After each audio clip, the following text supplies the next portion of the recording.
igreja, com a paz do Senhor. Amém. Obrigado.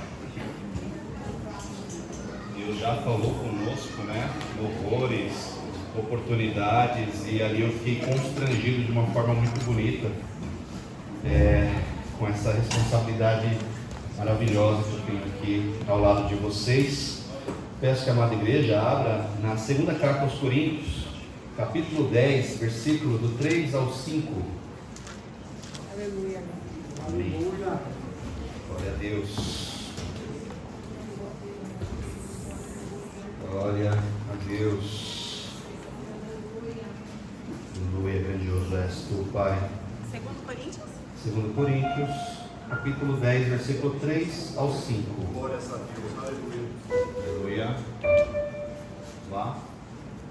Diz assim a palavra do Senhor: porque andando na carne, não militamos segundo a carne, porque as armas da nossa milícia não são carnais, mas sim poderosas em Deus para a destruição de fortalezas, destruindo argumentos e toda altivez que se levanta contra o conhecimento de Deus, levando cativo todo o entendimento à obediência de Cristo. Vamos orar? Senhor, meu Deus, eu te agradeço pela oportunidade de estar junto à sua igreja, Pai.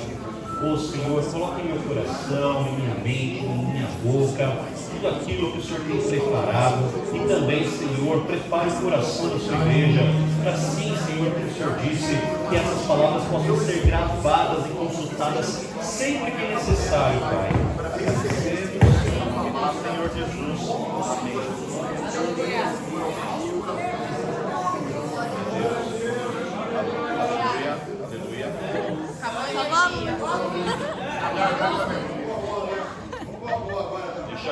Deixa comigo. Amém. Podem se assentar, por favor. Aleluia. Glória a Deus. Essa mente está pronta para dar uns vídeos aqui, mas vamos lá. Irmãos, é muito importante entendermos o contexto dessa palavra. Uma carta, a segunda carta aos Coríntios, onde Paulo ele tem muito sentimento entregue nessa carta. Ele revela muitas coisas do seu coração, ele expõe muitos sentimentos que ele tem nessa carta. E a gente precisa entender primeiro aonde essa igreja estava situada e qual era o principal desafio que ali existia para Paulo estar exortando dessa forma, falando sobre a necessidade do Espírito, do poder do Espírito, muitas vezes superar aquilo que é a carne. Então nós sabemos que Corinto fica ali na Grécia, então você tem ali uma cidade com um comércio muito forte, porque ela tem entre o norte e o sul. Isso faz com que muitas rotas comerciais passem por lá. A gente pode entender Corinto como uma cidade grande, que tem várias etnias, várias formas de pensar, de agir, de cultuar. Você tem ali muita idolatria, você tem ali muitos filósofos, você tem ali muito mercadante. E aquele era o desafio de Paulo. Estar em um lugar como esse, com muita adoração a deuses estranhos, falando desse Cristo ressurreto, Cristo que nós estamos falando agora nesse momento. Glórias a Deus. E os gregos eles tinham uma certa cultura de gostar daquilo que dava status, né? Nos dias de hoje não é tão diferente. Você vê pessoas buscando status humano a todo tempo e a todo o custo. Às vezes, passando por cima de pessoas, deixando coisas para trás. Mas não basta apenas essas pessoas viverem as suas próprias vidas dentro de uma ótica humana. Elas também querem colocar as lentes e os rótulos dela na sua e na minha vida. Eles querem nos julgar porque nós somos, na nossa condição de vida, no que temos ou que nos deixamos de ter, muitas vezes sem se atentar ou sem pesquisar essa sensibilidade espiritual que Paulo apresenta aqui nesse texto.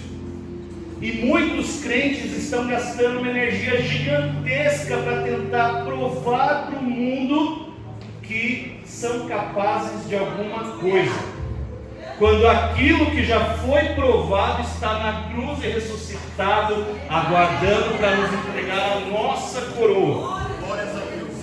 Quanto tempo, quanta disposição nós temos às vezes para provar para o outro que nós podemos ter o carro do ano, a profissão do ano, os melhores cargos, as melhores posições, os melhores negócios. E Paulo está ali sendo basicamente consultado e sendo obrigado a mostrar para as pessoas que dentro de uma ótica espiritual as coisas não funcionam dessa forma. Ele basicamente havia sofrido, a gente vai fazer uma jornada, que ele havia sofrido muito para fazer com que aquela igreja de Corinto se erguesse em meio a essas adorações. Nós cantamos aqui no primeiro louvor sobre sacrifício, sobre sangue, sobre caminhar sangrando em nome da glória de Deus. Era o que Paulo fazia. E no segundo louvor nós falamos sobre o céu. A nossa igreja será arrebatada, que nós temos o céu como um foco. Esses dois elementos, sacrifício no mundo e recompensa no céu, é o que Paulo tenta nos demonstrar através dessa palavra aqui agora. Então, irmãos, ele estava ali diante de pessoas eloquentes, com poder de persuasão, com falas incríveis. Os gregos adoravam os filósofos. Eles iam lá e falavam sobre a vida, sobre os desafios, sobre tudo aquilo que precisava ser feito para você ter uma vida boa. A vida boa é a vida na ótica do mundo, com bens, com ganhos mundanos. E Paulo estava ali para causar um terremoto nas estruturas do inimigo, levantar uma igreja em meio ao caos, a sangue e a sacrifício, para levar o Cristo para aquele lugar. Mas Paulo vai, levanta essa igreja, nós veremos daqui a pouco, e quando ele se afasta depois disso, ele começa a ver relatos de várias brigas que estão acontecendo ali, desentendimentos. É na oportunidade da fragilidade que o inimigo entra e começa a colocar suas sementes ali. E Paulo, distante, começa a ouvir isso. Ele tem uma visita severa, cartas severas. É todo um drama em torno desse texto, para a gente chegar no ponto que nós estamos falando aqui agora. Mas Paulo está nessa circunstância agora, diante dessa situação, tendo que lidar com a defesa do seu ministério, a defesa de tudo aquilo que ele criou. Ele precisa se colocar diante das acusações e provar que não é sobre a carne, é sobre o Espírito. Glória a Deus. Irmãos, vamos fazer uma breve jornada. Eu convido vocês a entenderem crises que vão surgindo na nossa vida. E o mais importante, como nós devemos nos posicionar em relação a essas crises, muitas vezes espiritualmente. Porque a carne, ela é antagônica ao Espírito, ela é contrária. A carne, ela está puxando uma corda para que você peque e viva as coisas do mundo, enquanto o Espírito está do outro lado, puxando para que você adore a Deus. Então nós precisamos estar atentos e vigilantes a essa diferenciação, para que não sejamos pegos pelas artimanhas do nosso inimigo. Irmãos, essa carta já foi apresentada para vocês, mas vamos ver o contexto. Antes dessa carta, nós vemos que Paulo estava em Atenas. Lá ele viu vários deuses ali esculpidos, um mais bonito que o outro, e no meio deles estava lá ao Deus desconhecido. Ele fez uma pregação fervorosa, mostrando que aquele Deus que não precisa de imagem, aquele era o Deus criador do céu e da terra. Não era sobre ter a imagem dele ali, mas que ele tinha aquele poder. Ele terminou todo o seu argumento quando ele falou de ressurreição. Todos foram embora. Não, isso aí é demais para minha cabeça. Como assim? E aí Paulo, ele a duras penas, ele desce e ele tem uma história de dor, uma história de sofrimento. Porque essa foi só uma das situações do Paulo rejeitado diante ao mundo, perante o Evangelho. Mas ele já tinha sido açoitado, ele já tinha sido humilhado, ele já havia sido apedrejado, ele já havia sido questionado das mais diversas formas, em Tessalônica, Filipos, em Bereia, enfim. E mesmo diante desse problema, Paulo estava ali, mais uma vez. A primeira crise que nós vivemos, irmãos, muitas vezes, é estar aonde nós não gostaríamos de estar. A primeira crise que muitas vezes você está enfrentando é que você não está satisfeito com o trabalho, o local que você está trabalhando, você não está satisfeito com o local que você está morando, você não está satisfeito com as coisas que você tem. E muitas vezes você está na mesma batalha, você está seguindo ali e tal, assim como Paulo seguiu na mesma batalha, sendo humilhado e sendo exposto a isso. Mas quando Paulo sente medo, porque aquele ambiente era muito hostil, lá tinha muita sexualização, e falar desse Cristo que converte todas essas coisas fez com que ele tivesse medo. Paulo pensa em sair daquele local, e é quando a palavra de Deus mostra em Atos dos Apóstolos 19, 18, do 9 ao 10, Deus em sonho fala com Paulo: não tenha medo, continue falando e não fique calado, porque eu estou com você e ninguém lhe fará mal, pois tem muito povo nesta cidade. Irmãos, alguns momentos o local que você está não é sobre você, é sobre o outro. Quantas vidas não foram impactadas por pessoas que estrategicamente estavam em um local onde elas fizeram a diferença na vida do próximo? Às vezes um deserto também é para mudar o seu caráter. Às vezes estar em uma situação adversa vai fazer com que você se transforme, dê mais valor ao Cristo, dê mais valor ao Evangelho. Mas Paulo poderia ter tomado uma decisão humana. E o que seria dessa decisão humana sem consultar a Deus? Poderia ser morte, poderia ser traição, poderia ser mais um evento na vida de Paulo. Mas Paulo estava sensível à voz de Deus, coisas que nós precisamos estar preparados a ouvir a voz de Deus em meio a circunstâncias adversas. Não é só sobre estar em um lugar que você não gosta, é sobre estar com os ouvidos atentos, olhos atentos, boca atenta para poder pregar o Evangelho e ouvir aquilo que Deus tem para a sua vida. Glória a Deus, aleluia. Aleluia! Continue, permaneça, entenda, compreenda os planos de Deus e continue firme, irmãos. Glória a Deus. Muito importante. Irmãos, nesse evento, eu ainda não entrei na palavra, eu estou passeando um pouco antes da palavra, nessa formatação da igreja, porque isso mexeu muito comigo em nível de crise e de resposta à crise. Aleluia. Paulo se encontra com pessoas que também estão em crise.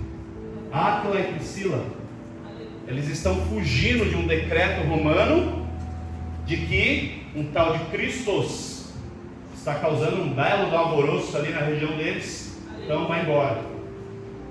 Áquila, Priscila poderiam entender isso como uma queda de repente do local em que eles estão, que eles construíram. Eles poderiam entender como algo que acabou com a realidade que eles viviam ali.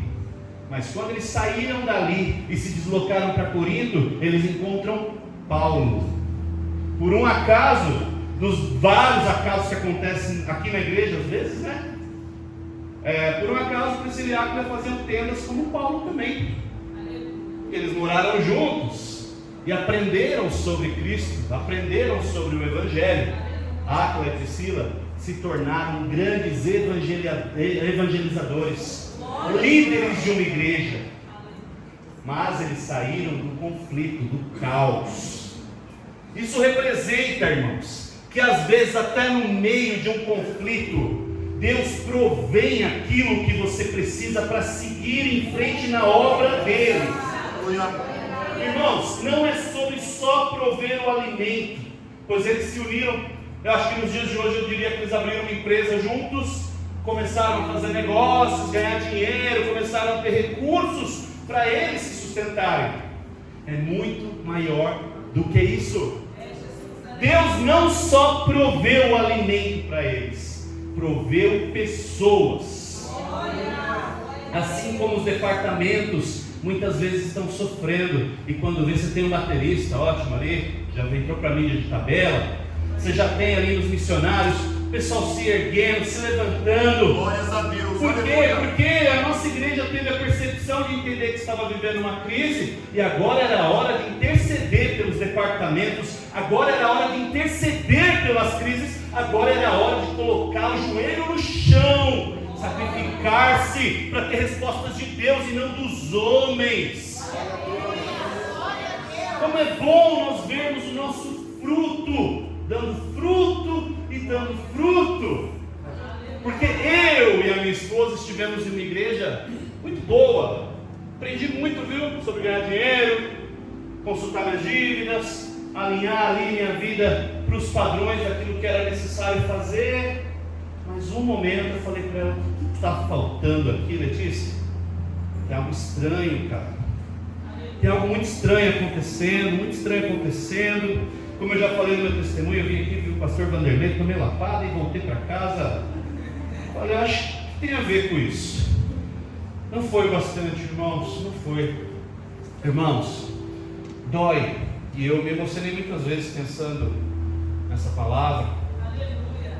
A minha filha Lívia, ela sofreu Covid muito cedo e teve muito problema respiratório e de ordem respiratória.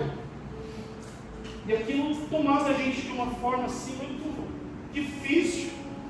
Eu estava aprendendo a lidar com as coisas do mundo e com as pequenas crises que eu estava vendo no mundo.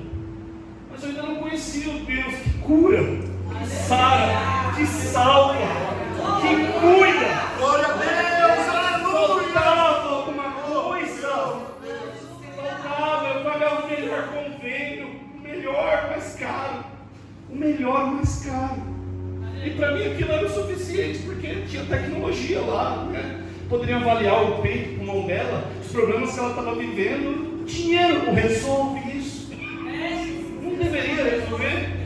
Não resolveu, irmãos. Não resolveu. Eu tive momentos assim traumáticos, junto com a Letícia, ao lado da Lívia. Em um determinado momento ela pegou Covid. A mulher que trabalhava limpando a casa falou: Danilo, tem alguma coisa estranha. Eu falei: por quê? Porque a sua filha não está se mexendo. Ela não estava na cama caída. Tem alguma coisa errada acontecendo. Eu e a Letícia pegamos ela no colo, ela ficou no nosso braço e aquela viagem foi muito sufocante para mim. Porque eu estava desarmado, nada do que eu havia aprendido sobre o mundo ia me ajudar naquele momento, nada. Não importava se eu vendesse meu carro, minha casa, tudo que eu tinha, nada. Eu estava prestes a perder aquilo que era mais importante para mim. E estava tentando manter a consciência de que tudo ia ficar bem. Quando entrei naquele hospital, estava lotado. A minha filha estava desfalecendo no colo da Letícia. Estava lotado. Naquele momento, eu falei: ué, não tem esse tamanho todo? Não posso gritar? Não posso entrar lá, bater o pé? Não posso invadir esse hospital? Foi o que eu fiz. Peguei a Lívia no meu colo e entrei, passei no meio de todo mundo. Se o segurança encostasse em mim, ele ia rodar, coitado. Qualquer pessoa. Porque a carne estava gritando, a carne para resolver aquilo estava gritando. Então a carne entrou, não o espírito. E eu falei: vocês vão agora ver a respiração da minha filha. Se ela estiver bem, eu volto. Se ela não estiver bem, ela vai entrar. E agora, ou eu entro com ela. Irmãos, aquilo foi resolvido. Quantos milagres foram feitos aqui na Bíblia? E o cego enxergou, o aleijado andou, o fluxo de sangue parou. Resolveu, mas salvou? Salvou?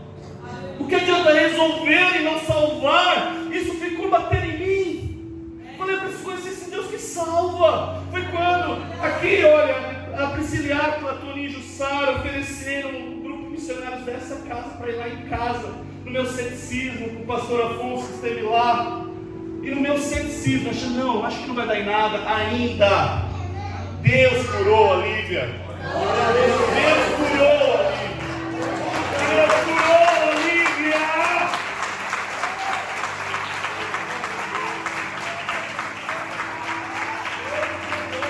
Eu não estou falando de um Deus que fez ela abrir os olhos, respirar melhor. Não estou falando de um Deus que fez ela andar e se divertir. Eu estou falando de um Deus que todo dia que eu olho para minha filha, eu vejo Ele naquele momento. Ei, você está fazendo o que com o seu milagre? Cuidado, não guarde o seu milagre no canto da sua sala, coloque no lugar mais alto da sua casa, visite o seu milagre todo dia. Pois quando você estiver fazendo alguma coisa para Deus, você vai falar: eu estou fazendo para Deus, mas Deus já fez por mim. Antes mesmo da Lívia, Ele já havia feito. Quem vê o testemunho da Letícia, ela passou 2 semanas no hospital, tentando encontrar o que acontecia no sistema dela. Foi quando o médico falou: nossa, que sorte que você tem. Por quê? Porque o seu problema não tinha nada a ver com isso, mas a gente encontrou algo que em 15 anos ia virar um câncer.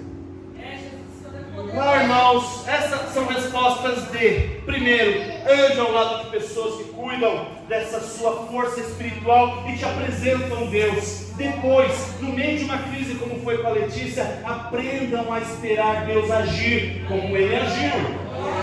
E acima de tudo, irmãos, procure pessoas que lutem ao seu lado, ofereça o seu melhor para a obra de Deus. Porque nessa guerra de crises, entre uma crise e outra, se você olhar para o lado e ver alguém do mundo, esquece. Eles têm algumas saídas para você, rápidas, bem potentes, bem interessantes, bem gostosas. Vai lá falar com eles. Mas esse Deus é o Deus da cruz, mas é o Deus da recompensa. Olhem para este Deus, irmãos. Olhem para esse Deus. Irmãos, conheça o seu inimigo. Analisando essa palavra, eu comecei a lembrar de um livro que eu tinha lido faz um tempo, A Arte da Guerra, de Sun Tzu. O bom é que você falar, Shin Kong Shun dá na mesma, né? Ninguém nem liga, daria no mesmo, mas é o Sun Tzu. E uma frase forte dele, que ele repete muitas vezes é: conheça o seu inimigo e conheça você mesmo, e você vai ganhar 100 batalhas. É o que ele disse. Eu grifei isso e falei assim, isso tem a ver com um cara. Um cara que é, na verdade, o nosso acusador, adversário e opositor. Tem alguma coisa escondida na Bíblia sobre o nosso adversário ou não? Deus fez questão de mostrar as artimanhas do inimigo para você conhecer ele e entender aonde você pode ser atingido. E a gente descobre que esse inimigo da nossa alma, ele não está ali para ficar criando pecados novos. Eu vou mandar aqui um loirão perto da Letícia, olhos azuis com um carrão. Nossa, dá trabalho, mas eu acho que ela vai fazer alguma coisa. Não. Esse adversário, ele precisa fazer a luz bater na sua fragilidade, no seu ponto fraco. Ele só precisa fazer submergir, levantar coisas que você já tem como origem pecaminosa. Ele só precisa fazer você dar uma olhadinha naquele pecado, e todo o histórico daquele pecado vai pegar você. E aí um conjunto de obras acontecem, você tem lembranças, você começa a questionar, mas será que lá não é melhor do que aqui? E aí eu volto para a briga entre a carne e o espírito. Essa é a arte da carne, é o fruto da carne. É interromper, é separar o seu relacionamento com Deus. Esse é o propósito. E não é colocando uma montanha na sua frente, não. São as pedrinhas que estão no caminho, que fazem você tropeçar. Que fala muito isso a Carol, inclusive. Irmãos, então Paulo tinha, nessa palavra que nós lemos agora, a consciência que o seu inimigo queria pegar no seu ego. O inimigo queria pegar naquele Paulo que estava sendo questionado sobre o seu ministério, poder de persuasão, poder de pregação, poder de levar pessoas por meio da sua vida. Não tinha um melhor dinheiro, um melhor status, não era conhecido pelo mundo, as pessoas dali sequer falavam dele. Quando olhavam, talvez ele não tinha tanto dinheiro e tanta condição assim. Quantas vezes nós fomos rotulados dessa forma? Não é só o mundo, é a sua família que te rotula assim. Não é só a sua família, é a própria igreja muitas vezes que te rotula assim. E nesse caso é a igreja que está rotulando ele de alguma forma. De que, ei Paulo, será que realmente você é o líder adequado para a gente? E Paulo havia dado leite para eles. Alguns tomaram leite, outras comida pastosa. Ele ergueu a igreja, ele passou os sacrifícios que a gente viu aqui. E mesmo diante de uma construção espiritual, agora ele estava sendo questionado sobre a própria construção espiritual deles. Mesma coisa de entrar alguém aqui e começar a falar com vocês e metade da igreja ir embora, deixar o pastor Vanderlei. Não vai dar certo. Melhor não, né? Melhor não, né? Já viu a mãe? Passa, né? Aquela linha. Vai brigar até o fim pela sua ovelha, vai deixar os 99, vai atrás de uma, e ok, mas essa era a circunstância. Então Paulo começou a analisar esse inimigo e ver. Então, irmãos, vocês precisam ter a sensibilidade de analisar aí com vocês, no coração de vocês, o que o inimigo está tentando criar em você. e que talvez você não esteja percebendo, mas está começando a dar dicas de que existe um plano por trás daquilo para te afastar de Deus. Às vezes até uma oportunidade profissional pode ser uma dessas coisas. Eu fiquei impressionado com o testemunho da Jennifer. Quando ela começou a falar que ia para outro lugar, eu falei, peraí, está tudo errado, calma. No final a história foi boa. Deus preparou para ela ficar aqui com a gente, né? Glória a Deus, aleluia. Né? Patrick, ela encheu, pelo amor de Deus. Então assim, às vezes está tudo bem disfarçadinho, você não consegue reparar, não consegue atuar naquilo, porque está bem disfarçadinho. Mas irmãos, eu faço um desafio para vocês. Comecem a analisar e comecem a pedir para Deus mostrar para vocês. Incluam na sua oração: Senhor, me dá sensibilidade espiritual para entender coisas que estão em mim e que estão atrapalhando o meu relacionamento com o Senhor.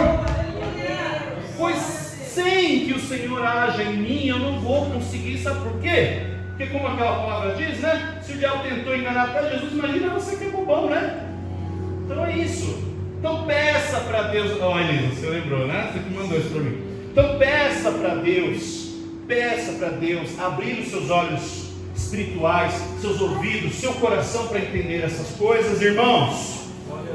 Irmãos, então nós entramos ali num conceito da palavra, né? E aí Paulo começa a passar para a igreja, a explicar para a igreja aquilo que ele tinha como defesa. O que alguns esperavam? Olha, veja bem, eu sou Paulo de Tarso, vim de tal, o passado dele, o currículo dele. Não, ele abre aquilo que ele é naquele momento. E nós cantamos aqui, que bom que a gente cantou aqui, Letícia sabe, quando ouviu as pregações. Deus seja louvado.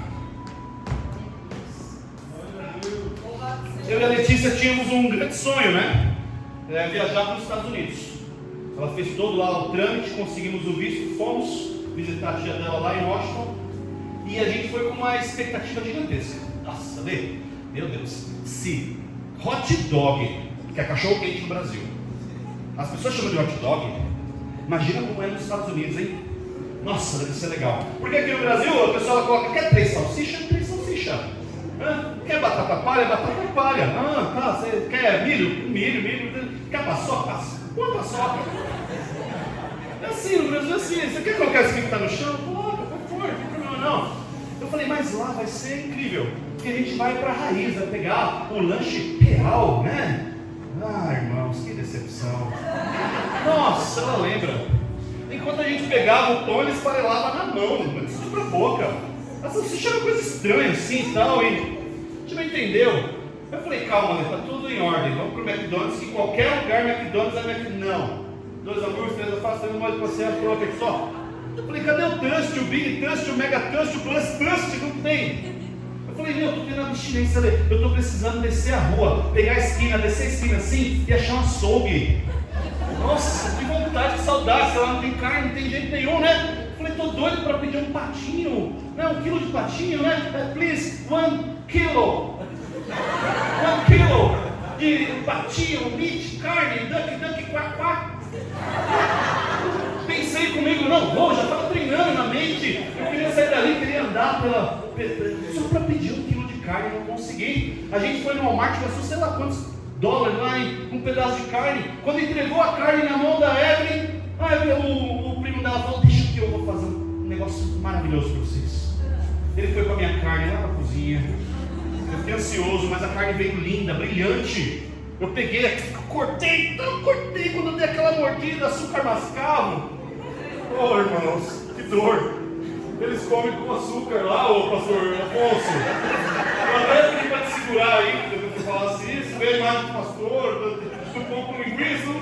Gente, eu nem conhecia, mas já veio, ele estava profetizando que ia comer aquilo. Irmãos, e aí eu fui reclamar com ele, sabe o que ele estava fazendo? Ele estava bebendo um copo de leite, que lá eles comem carne com leite. Eu achei estranho, achei melhor a gente falar nada, deixei para lá. Aí vocês me perguntam, mas por que todo esse testemunho, por que toda essa história? Irmãos, a verdadeira transformação do evangélico acontece quando, mesmo estando em ambientes que ele deseja estar, ele sente falta da sua raiz. Ele pode estar onde estiver, mas a cultura dele, a forma dele de ver a vida, de viver a vida é outra. Ele pode estar curtindo a paisagem, ele pode estar achando bonito, pode estar achando legal, sensacional, mas quando der aquela abstinência das pequenas coisas que ele tem, ele quer voltar para casa. O verdadeiro cristão, e aí Paulo diz, porque andando na carne, nós somos obrigados a andar com essa carne aqui, mas a nossa cidadania como foi cantado, está lá no céu. É lá no céu, é no céu o seu lugar. Então é normal uma conversão verdadeira te incomodar numa balada, numa festa, em coisas, em músicas, em palavrões, em coisas que te incomodam. Sabe por quê? Porque você está fazendo nascer em você o cidadão real, que é você. Aquele que tem passaporte ao lado do Cristo. Aquele que vai ter a coroa na cabeça, que vai acabar a dor, acabar a mágoa, acabar tudo. Porque você está aqui de peregrino, como o nosso querido Zé Luiz falou, numa pregação maravilhosa que está lá no YouTube, fazendo marketing da mídia. Irmãos, nós somos peregrinos aqui nessa terra. Nós estamos aqui só por um acaso, para cumprir o ídolo do Senhor, levar almas para a salvação, conseguir salvar a nossa casa, conseguir salvar o próximo e adicionar para a obra, essa grande obra que está apresentada aqui, que você tem acesso a isso. Jesus diz em João 17, 15 a 16: eles não são desse mundo em relação aos apóstolos, assim como eu não sou, mas não os tire do mundo, livre-os do mal, é o que Jesus diz. Você vai estar aqui e você terá alguém intercedendo pelo seu mal. Paulo em Coríntios 5:1 diz, fala sobre a nossa casa. Nós temos uma casa aqui na terra, que é o nosso corpo, ela é uma casa, mas quando ela se desfizer, tem um edifício lá no céu, aguardando por nós, é o que Paulo diz. Em João 14, não se turbe o vosso coração, crede em Deus e também em mim. Na casa de meu pai há muitas moradas. Essa morada é sua, essa morada é minha, essa morada é nossa. Não perca o foco. Dá uma olhada no seu passaporte se está carimbado, né? Vai aqui, né, pastor? Chega lá, carimba aí, complicado. Mas andando na carne. Depois Paulo continua dizendo: não militamos segundo a carne. Em outras traduções, não agimos conforme o padrão do mundo. E eu insisto em dizer que eu acho que o maior plano do inimigo não é o mundo que nós conhecemos como aquele cheio de seduções, uma mesa cheia e farta para você comer daquilo. O inimigo está colocando essa ideia de mundo dentro das igrejas. Está começando a se camuflar. Não é verdade? Começando a colocar uma tatuagem aqui, não tem problema, é sobre Jesus a tatuagem. Está começando a colocar um suco aqui, uma baladinha, para ter uma melhor integração entre as pessoas. Está começando a colocar algumas coisas. E essa é a verdade. E Jesus diz assim para esse tipo de crente que também está aqui, muitas vezes entre nós, sendo uma pessoa aqui dentro ou lá fora. Entra aqui, dá glória, bate palma, canta, chora, cai, se acaba. Passou da porta, meu amigo, sai da frente, hein? Ali é o meu padrão de vida, é a minha forma de viver. Não se intrometa na minha forma de viver. É o que acontece. Então nem sempre é estar em um ambiente cheio de firulas para você ir lá para o inferno na tranquilidade. É você mesmo que está gastando o seu tempo, porque talvez seja melhor você fazer isso assumidamente do que passar essa vergonha gospel, não é verdade? É complicado. Mas Jesus tem algo para dizer para essas pessoas. Está em Apocalipse 3. Apocalipse já tem um tom, né? 15 a 16. Conheço as suas obras. Sei que você não é nem frio, nem quente. Melhor seria se você fosse frio ou se fosse crente. Porque frio eu posso ir buscar e te apresentar o Evangelho, e quente eu posso cuidar de você para que você continue comigo. Mas você não é. Porque você é morno, nem frio nem quente. Estou pronto a vomitá-lo da minha boca. Ah, irmãos, vomitar é complicado, não é? Complicado. Você vomita algo que já entrou, te deu azia, você vomita. Não é só uma escolha vomitar sua, é do sistema cristão vomitar aquilo que não presta. Não é preciso esperar o dia de separar o joio do trigo. Jesus pode vomitar você agora, se quiser. E assim como foi dito aqui, Jesus vai voltar, não sei quando, pode ser agora, na curva aqui que você tem, Jesus não vai ser.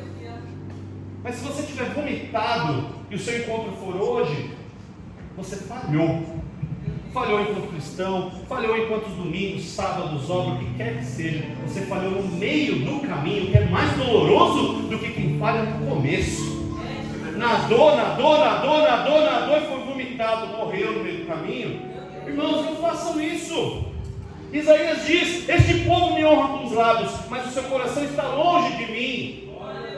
Por quê? Porque você precisa consultar sempre. Se quando você vem para a igreja, você está aqui pronto para adorar um Deus real, ou você está fazendo por impressões pelas pessoas. Viva esse Deus real, viva! Porque o que o diabo quer é que essa ovelha aí que a gente acabou de citar, ela caminhe pacientemente em direção ao matadouro. Ela não dá trabalho, porque já está dentro do matadouro, já está no caminho do inferno e ainda não fala nada, porque ela acha que está tudo bem. Fica fácil, não fica? Cuidado para você não estar correndo nessa direção. Cuidado, irmãos, cuidado. E aí Paulo diz: porque as armas da nossa milícia não são carnais. São carnais. A gente fala de alma, eu adoro guerra, quem conhece sabe. Imaginem que vocês lutaram várias guerras, várias. Atiraram, usaram todas as balas do revólver, sobrou 3 balas. Você pode até se sentir confiante com as 3 balas que subiram para você seguir guerreando naquilo que você precisa. Mas sabe qual é o problema? A chance que você tem com um recurso reduzido de bala, que é o seu recurso humano, que são as vezes que você tentou resolver o seu problema, às vezes que você tentou resolver aquilo que estava te aniquilando, que estava vencendo você, faz com que você foque apenas nisso, que você ainda é capaz de resolver essa situação. Aí eu te pergunto: quantos crentes estão esquecendo de ver que tem um rádio na cintura? Estão cercados pelo inimigo, e no lugar de atirar, deveriam ir em busca do sinal para poder ir num lugar mais alto, ligar o rádio e chamar reforços. Mas é um lugar alto, não é simples, é uma montanha, é um caminho, é uma jornada, é uma trilha. Mas se você chegar lá no alto, se você conseguir santificar a sua vida, se você conseguir ajustar as coisas que faltam, você vê que teve sinal. E quando você manda sinal, esse sinal é a igreja.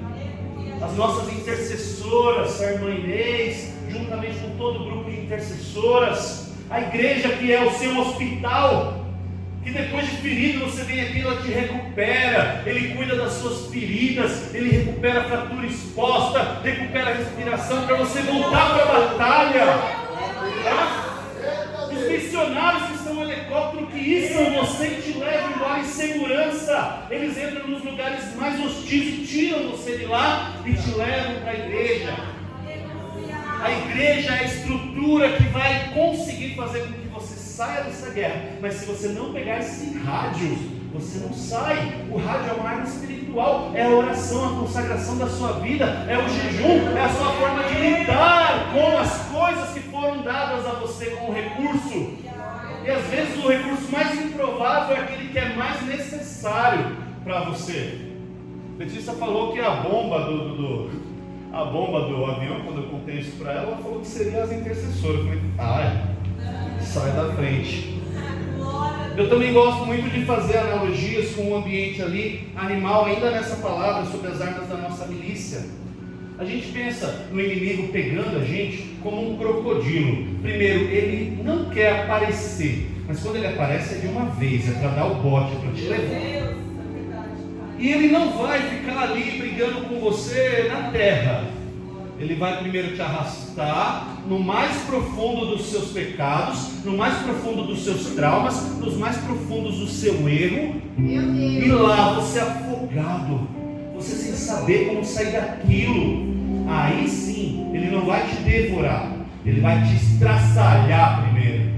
Ele vai girar você em várias posições para você ver quebrando tudo na sua vida. Você vê o seu relacionamento indo para um lado, você vê o seu emprego indo para o outro, todas as partes e os membros daquilo que você criou estão sendo tirados de você de uma forma violenta. Esse é o nosso inimigo. Ele faz você voltar e submergir naquilo que é o seu pecado.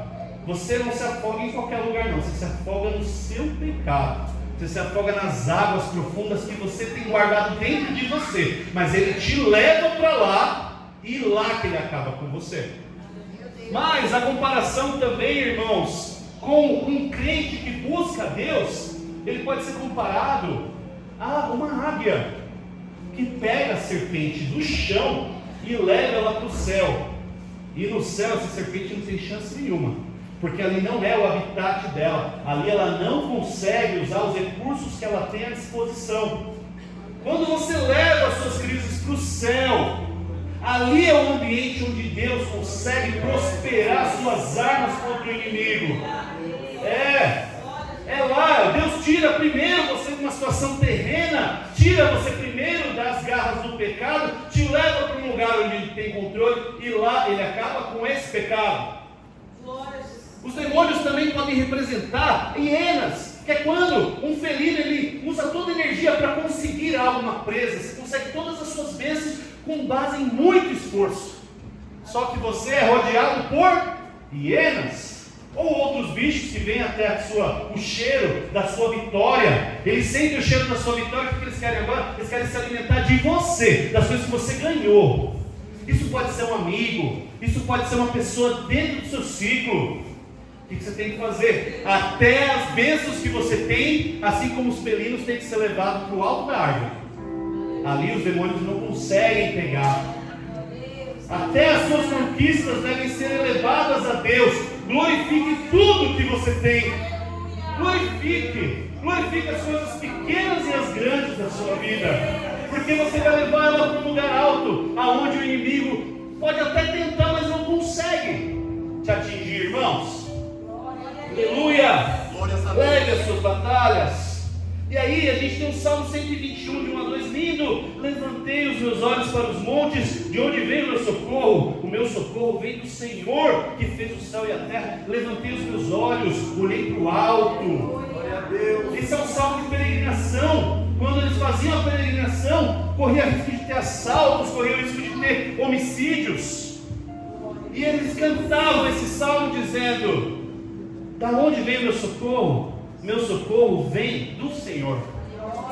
Ore esse salmo no meio de uma dificuldade, pois o seu Senhor, Ele que criou tudo, Ele não vai até você, Ele vai te levar do ponto A ao ponto B da sua vida, irmãos. Esse é o nosso Deus, Ele está vivo.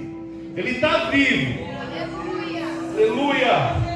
E aí Paulo conclui: mas sim poderosas. Então voltando, Paulo falava, porque as nossas armas da nossa milícia não são carnais, e ele completa, mas sim poderosas em Deus para a destruição de fortalezas. A gente sempre atrela, glória a Deus, glória a Deus, aleluia. A gente sempre atrela fortalezas a um inimigo forte. Mas será que você também não criou fortalezas dentro das suas capacidades espirituais? A fortaleza ela tem uma característica, inclusive um dos orgulhos das cidades eram seus muros, suas fortalezas na época bíblica. E aí eu vou tirar um pouquinho a fortaleza do contexto de que o inimigo quer te atingir e tal, dessa coisa um pouco óbvia, e vamos olhar para algo que hoje, principalmente os jovens, também sofrem bastante: a autossabotagem. Esse é um sentimento do mundo péssimo, horrível. Pessoas que trabalham em educação devem saber que muitas vezes, mesmo você tentando tirar aquela pessoa daquela condição, ela ainda continua naquela condição. E o pior, né? O pastor falou no último culto, um baita potencial que não usa para nada. Não é verdade? No mundo é assim também. Você vê uma pessoa e você fala, nossa, essa pessoa poderia ganhar tantas coisas, ela faz isso de uma forma tão legal, ela consegue fazer isso tão bem, mas ela se sabota. Ela cria armadilhas para ela mesma. E essas armadilhas são mentais. Ela diz, eu não sou capaz de conseguir aquilo, nem vou me esforçar para conseguir determinada coisa, porque eu não vou conseguir. Aí as empresas estão sofrendo muito com os jovens hoje, porque essa autossabotagem ela já começa ali, no dia a dia. A armadilha que o jovem cria às vezes para ele é, eu não estou feliz aqui sem nem sequer galgar caminhos legais ali para crescer naquela profissão. A autossabotagem. Essa autossabotagem, ela também é espiritual. Muitas pessoas estão na obra se autossabotando e criando fortalezas naquilo que elas poderiam fazer para fazer com que esse Deus chegue até elas. Mas como o próprio pastor Afonso falou, hipocrisia total. Porque se você foi alcançado por Deus, por que você não faz outras pessoas conhecerem esse mesmo Deus que salvou a sua vida? Quantas vezes Jesus falou hipócritas na Bíblia, no Novo Testamento? Porque são pessoas que pregam coisas que não fazem. Isso acontece hoje no ambiente espiritual da autossabotagem da própria igreja. Às vezes, uma atitude como fazer um evento maravilhoso, que é o evento dos varões, já começa autossabotado espiritualmente. Você vai olhar para aquilo e vai falar, não sei se vai dar certo. Mal sabem eles que o retiro das mulheres, que já preencheu muitas vagas, não é verdade? Começou de um olhar de fé e hoje transforma vidas. Glória a Deus. Hoje entra em casas, transforma relacionamentos, transforma família. Eu vi a transformação na minha mulher, e ela quer ver a minha, mas tá vendo? Não é verdade? E agora estamos num novo passo de fé, porque essa igreja ela não para, ela está em movimento, como foi dito. Ela está em movimento. Hoje nós tivemos baião de 2, a gente tem a cruzada pela frente que já está sendo discutida, a gente já tem outros eventos para acontecer. Por quê? Porque nós teremos almas. Esse é o propósito.